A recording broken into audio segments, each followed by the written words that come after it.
That's a good question. New music that I'm into. Usually, my daughter will play some stuff. Oh, this is this new band. And then usually I'll say, please turn that off immediately. But, I try to have an open mind. I'm not one of these growly old fuddy-duddies. Doggone it, Paul. I like to think I got an open mind. Like Hendrix was a hack, too. Oh, don't ever say that. Ever. But, I'll do things like all of a sudden I'll discover, it's stuff like been under my nose the whole time and I'll miss it, like Rusty Bryant. Well, who's Rusty Bryant? Well, Grant Green was a sax player, great sax player, funky stuff. And then Boogaloo Joe, what was his name? Oh, what's going on? Hang on a second, I gotta find Boogaloo Joe. You ready? Boogaloo Joe Jones. I went to sleep the other night listening to Boogaloo Joe Jones. He did a psychedelic jazz record. Awesome stuff. Yeah. So I like, that's what I'll do. I'll discover some different things that were right on my nose and I never got. Like last summer, not this past summer, but the summer before that, there was a special on Netflix about Jaco Pastorius. Now I had the first Jaco Pastorius solo record. I didn't really listen to it all that much at the time that I got it. I was like, oh, this is cool. You know what I mean? I'm not a bass player, right? But it was cool music. But for whatever reason, it passed under my radar. All of a sudden, I watched that thing. I was like, oh my God, I love that tune and that tune. And then next thing you know, I got full on into Weather Report. Now, I didn't like not that I didn't like it, but the only reason why I didn't delve into it earlier is because there was no guitar player in the band. And at that time, if there was no guitar player, I'm like, what? But I really dug the tunes and and plus the way that Zawinul and Wayne Shorter would improvise in that particular lineup, and there were some groovy grooves. I dug it. So anyway, last summer I got all into Weather Report, listening to that stuff on my walks, and listening to some Jaco stuff, some compilation of Jaco stuff. And then I went through a revitalization of all my Holsworth stuff I used to listen to back in the day. Not that I ever really wanted to play in that style, but I just enjoyed listening to it.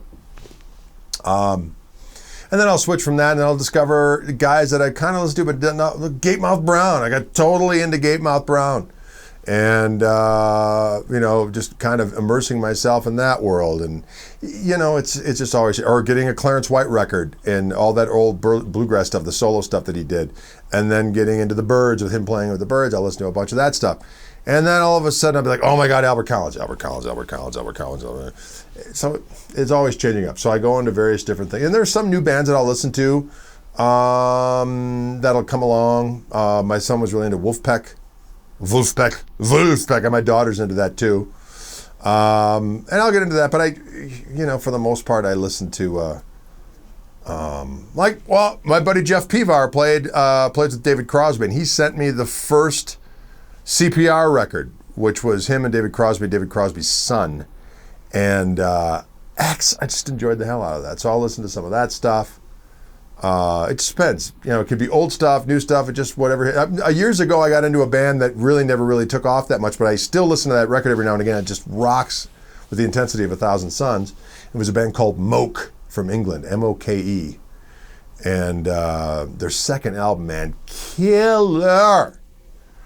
And then I got into the Dixie Dregs again. It had been forever, and that's why I keep on forgetting in these videos talking about as an influence Steve Morse was to me, because he definitely was a huge influence on.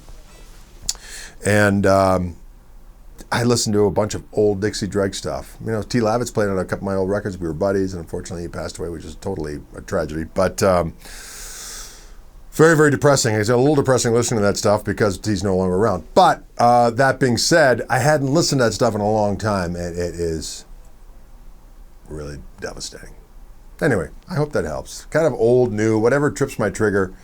It can be new, it can be old, it can be something that I should have known about but didn't for whatever reason.